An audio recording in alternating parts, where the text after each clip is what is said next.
Hi Year 7s. Today we're continuing on with our Chapter 2. We're looking at Chapter 2b, which is equivalent fractions. That's the Chapter 2b from our textbook. Same as always, I'm going to get you to copy down the notes that I highlight, and we're going to go through some examples and whatnot too of what you will expect from Chapter 2b. So we're looking at equivalent fractions. An equivalent fraction has the same numerical value. Okay, so it may look different in terms of different numerators and denominators, but the actual value is the same. A simple example of that is 1/2. An equivalent fraction for a half would be 2/4 or 3/6. So they're the same value. They all represent a half, but they are just different numbers. So that's what an equivalent fraction is. Okay, so the same value, just different numerators and denominators. Equivalent fractions can be found by multiplying both the numerator and the denominator of a fraction by the same value. Okay, equivalent fraction can be formed by multiplying both the numerator and the denominator by the same value. Dividing both the numerator and the denominator of a fraction by the same value also produces an equivalent fraction. This process is called simplifying or cancelling.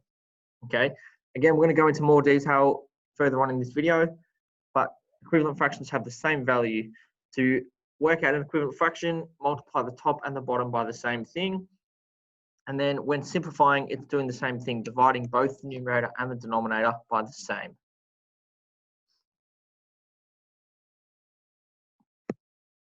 Simplifying or cancelling. A fraction in its simplest form, once the numerator and the denominator have been divided by the highest common factor. The highest common factor is stuff we've done earlier on in the year. We will quickly go over it again in this video just to remind you guys what it is, but you're going to need to know how to work out the highest common factor. And if a fraction in its simplest form, once the numerator and the denominator have been divided by the highest common factor. Mixed numbers can be simplified by keeping the whole number the same and just simplifying the fraction component. So mixed numbers can be simplified. Yeah, perfect. All right, we're going to jump into a first example of the first couple of questions from our textbook, and then we'll move on. So this is our example here, and this is practicing what we do to the top, we do to the bottom. If we've got 2/3, the equivalent to that is 10 over something. 10 over something. Okay. Now, what we need to do is, what did we do to 2 to get to 10? And I don't want you to think that we're adding, we're only dealing with multiplying or dividing. Okay, so what did we multiply 2 by to get to 10? 2 times what equals 10? 2 times 5. So we multiplied that by 5 to get to 10. What we do to the top, we have to do to the bottom. So we're going to multiply 3 by 5. 3 times 5 gets you to 15.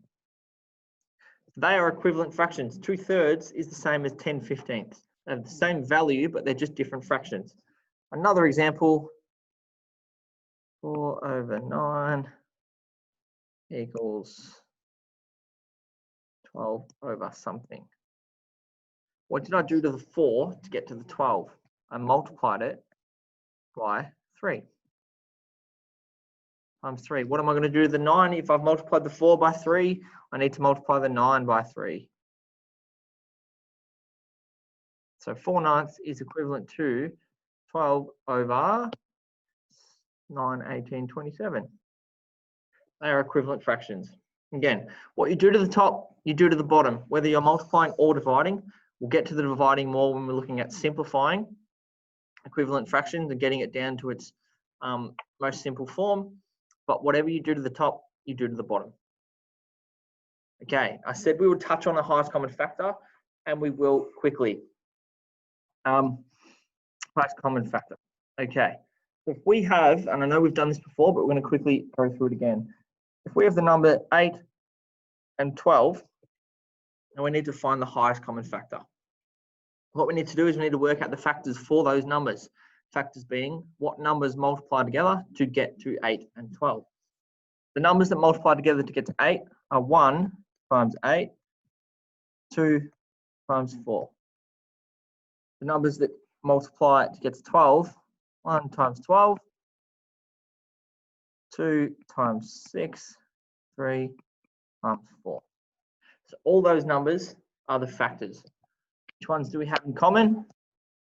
Obviously 1's in both, 2's in both, and 4 is in both. Which is the highest? It is 4. So the HCF equals 4. Okay, so that's how you work out the highest common factor. I'll do one more example. Rub this out quickly. Perfect. So we've got our numbers 15 and 45. What numbers multiply together to get to 15? 1 times 15, 3 times 5. What about 45? You've got 1 times 45, 3 times 15, 5 times 9. The common ones are 1 and 1 and 15 and 15. The highest of those two is obviously the 15. So the HCF equals 15.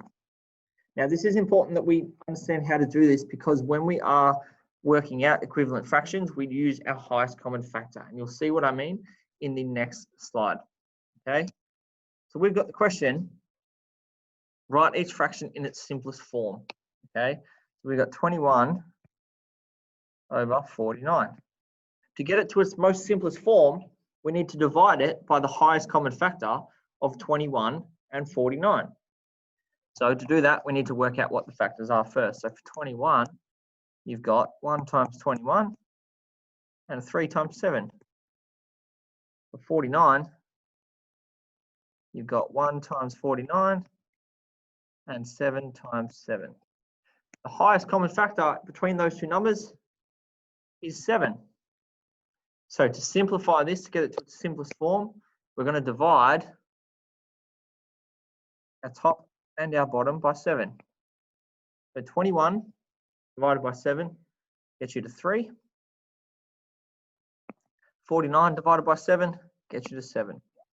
So 21 over 49 and 3 over 7 are equivalent fractions. This just being in its most simple form. Okay, so you just need to find the highest common factor and then divide your numbers by that common factor. So for this next one, we'll do this another example, the one that is on that page there. We have got 45 over 65.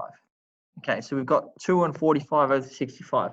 Now, to get this to a simplest form, we don't have to worry about our whole number. We're only dealing with our fraction. Okay, write the mixed number, which is the 2, that stays the same. Find the highest common factor of the numerator and the denominator, which for this one, the HCF of 45 and 65 is 5. Okay, so all we need to do is divide 45 and 65 by 5. So we're going to do that here. 45 over 65. Dividing both by 5 equals 9 over 13. Okay, so 45 over 65 simplifies down to 9 over 13. And we do not need to do anything with our whole number. So the answer just becomes 2 and 9 over 13. Okay, so that's where our highest common factor is really important when we are simplifying. You need to work out what the highest common factor is and then divide both your numerator and denominator by that number. All right, now we're looking at lowest common denominator. So that's the next little step that we have got. Okay, this is when we are comparing two fractions to see which one's bigger or which one's smaller. We've got an example here. 2 over 6 and 1 over 4. We need to work out which one is the larger fraction. To do so, we need to make our denominators the same number. Okay, because at the moment we can't really guess at which one's larger because it's quite difficult. So what we need to do is we need to make sure our numerator and our denominator, both our denominators rather, are the same. To do so, you need to list the lowest common denominator. Okay, we need to find that, and that way it will be the same. To do so, all you need to do is you need to list the multiples of your denominators. So multiples of 6 equals 6, 12, 18, 24. Okay, so just do the first couple. And then for 4, you've got 4, 8, 12, 16. All right. What we need to do now is we need to look at which numbers are in common and what's the lowest common number in those two lists. And you can see just by looking at it, the lowest common denominator is 12. All right. That means our new fractions are both over 12. All right. Now, what we need to do, what did we do to this 6 here to make it 12? What did we do? We multiplied it by 2. So whatever we do to the bottom, we're going to do to the top. So we're now going to go this 2 here, we're going to multiply that by 2 as well. So that becomes 4. Becomes 4 over 12. What do we do to this 4? Gets 12. We multiplied it by 3. So whatever we do to the bottom, we do to the top. So we're going to multiply our 1 by 3, which becomes 3. Now that they have the same denominator, you can see which one's bigger and which one's smaller. This 4 over 12 is bigger than 3 over 12. So 2 over 6 is the bigger fraction than 1 over 4. I'll do one more example. Where is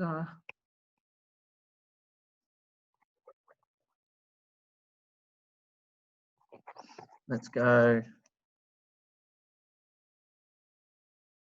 3 over 5 and 2 over 8. Okay, so we've got two denominators that are not the same. First thing we need to do the multiples of 5. So you got 5, 10, 15, 20, 25, 30, 35, 40. Okay, then we're going to go the multiples of 8. So 8, 16, 24, 32, 40, 48. Our lowest common number in those two lists is the 40 here. Okay, here and here. All right, so we're going to change our denominators to 40 over 40 over 40. What do we do to the 5 to get to 40? We times it by 1, 2, 3, 4, 5, 6, 7, 8. So we're going to times our 3 by 8. 3 times 8 is 24. 24 over 40. What did we do to our 8 to get to 40? 1, 2, 3, 4, 5. We times 8 by 5. So we're going to times our 2 by 5, which gets us to 10. Now you can see which one's bigger and which one's smaller because they have the same denominator. 24 over 40 being the larger of the two fractions. That's how we work out the lowest common denominator and how to compare fractions. All right, we'll go through an example of a question here now. Okay, which fraction is larger, 3/5 or 4/7? Let's list our multiples of 5. 20, 30, 35. And now multiples of 7, 14, 21, 28, 35. Which two are in common? 35s. Okay, so now our fraction becomes over 35 and over 35. What did we do to the 5 to get to 35? We times it by 1, 2, 3, 4, 5, 6, 7. So we're going to times our 3 by 7, which gets us to 21. What did we do to our 7 to get to 35? We times by 1, 2, 3, 4, 5. 7 times 5 gets you to 35, so we need to times the 4 by 5 as well, which gets us to 20, because whatever we do to the bottom, we have to do to the top. Now that we have two fractions that are the same denominator, you can see which one is bigger, which is the 21 over 35, which is the 3 over 5 here. Okay, so that's how you compare using the lowest common denominator. Just like last lesson, if you have any questions, I want you to ask your teacher. They will be able to explain things in more detail and can answer your questions directly, which is good. Also, again, I'm not going to tell you which questions because that's up to your teacher as well. If you do have any questions, please make sure you ask and you speak up, because I'm sure that there'll be more than one person struggling with this. Hope this has been good for you guys. Cheers.